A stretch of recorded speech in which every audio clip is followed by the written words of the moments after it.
Holly Willoughby and Phillip Schofield have great chemistry on screen, and have also formed an incredibly close relationship away from the cameras. The presenting duo have hosted This Morning together since 2009 but were first put together on Dancing on Ice 3 years earlier. When Fern Britton announced she was stepping down from ITV's flagship daytime show after a decade at the helm in March 2009, a frantic search began to find her replacement.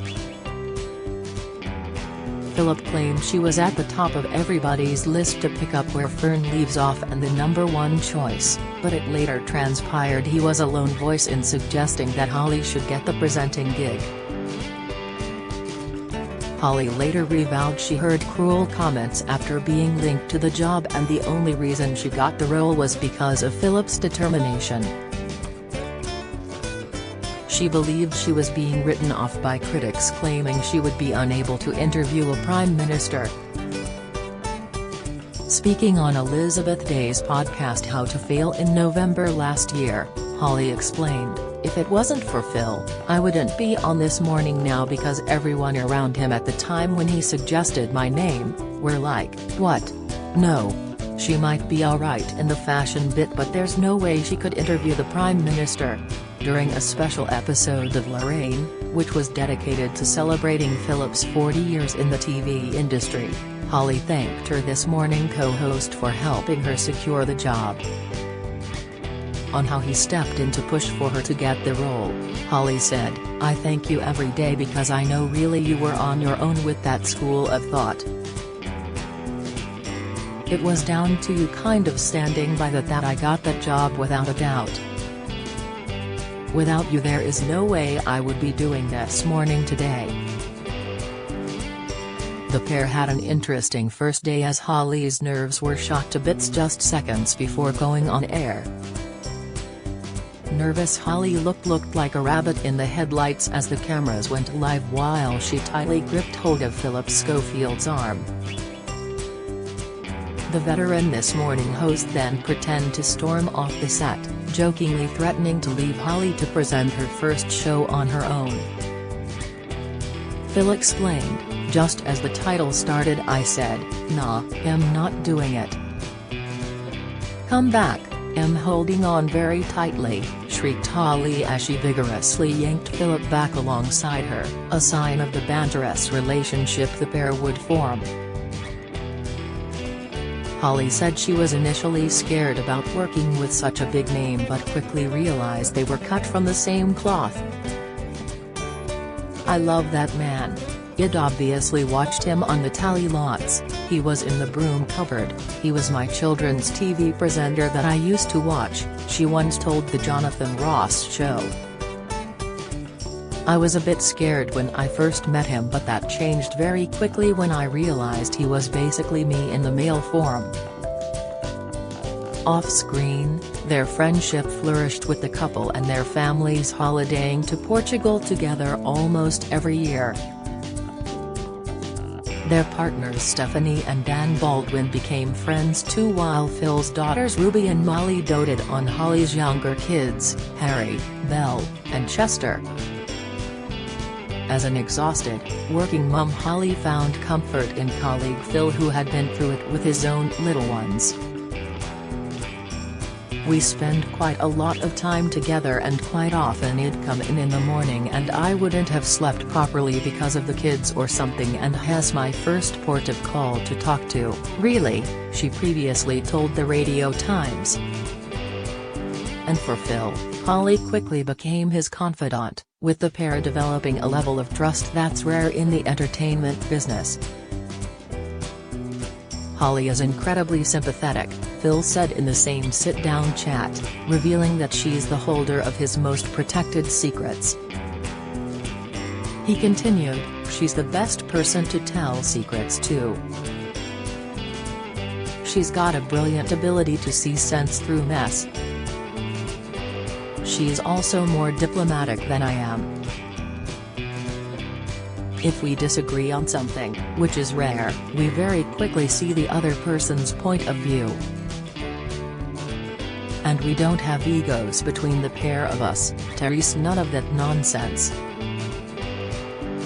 The pair were forced to defend their friendship after rumors of a civil war at ITV between Phil and his since-departed co-host Ruth Langsford. The tensions were said to have increased when Holly allegedly banned Phillip from posting videos of her drinking alcohol on his social media, and apparently asked her management company to break the news. This morning bosses hit back at the claims and said Phillip and Holly had a genuine friendship. A spokesperson said, "We have the smartest viewers watching telly, and believe me, they would be the first to notice any issues. They haven't because there are none."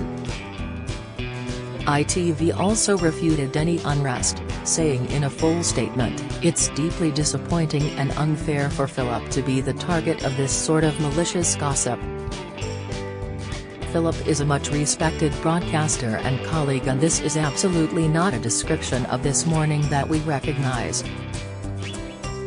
Holly and Phil are great friends both on and off screen and are popular among viewers and colleagues alike."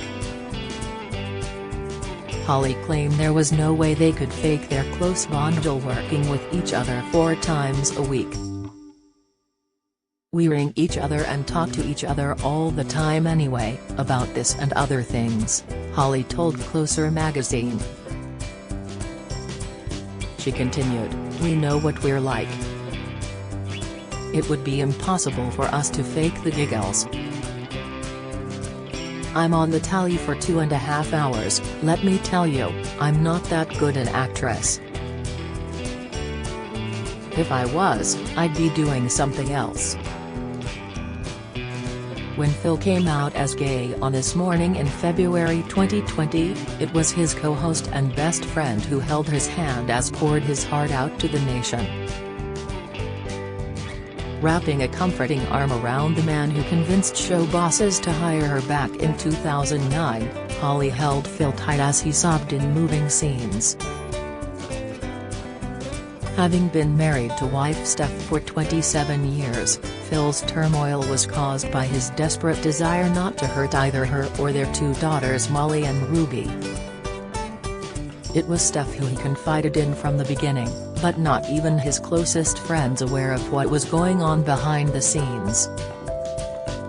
Holly began to notice something was wrong with her pal and gently tried to encourage Phil to share whatever was on his mind. Holly knew something was wrong. "A number of times she took me to one side and asked if I was okay," Phil wrote in his autobiography, "Life's what you make it." "She never pushed, she was always so gentle and caring, but I could tell she was worried about me. Please talk to me," she said. "Because I am always here." Eventually, when he felt strong enough, Phil realized he needed to share the burden of his fears, and there was no one he wanted to share with more than Holly. "One day I knew I had to tell her, because I needed her. I needed her advice and her wisdom, and I needed her to have my back at work if I faltered," he wrote. He decided the best way to do it was to invite her to his dressing room, where he laid bare the torment of the last few years, and her reaction floored him. "I told her everything. I knew she would be incredible, she was so much more than that," he continued. From that point on, Holly became his confidant, subtly helping him hold everything together at work. In January this year, the duo opened up about the close bond they share together after working with one another for over a decade. Speaking about their friendship and the difference between Dancing on Ice and This Morning, Holly told the Mirror, "They're different shows, and that's what's so nice about it. There's a real ease when we work together. It's not like you're going in like, oh, we just need to find our feet or rhythm, it's an absolute given. It's nice to be doing something a bit different but still together." Calling Holly his best friend, Phil added, "I agree. The lovely thing is, I get to spend even more time with my best mate. It's lovely and I adore Holly completely and absolutely, and so to be able to joke around together in the mornings.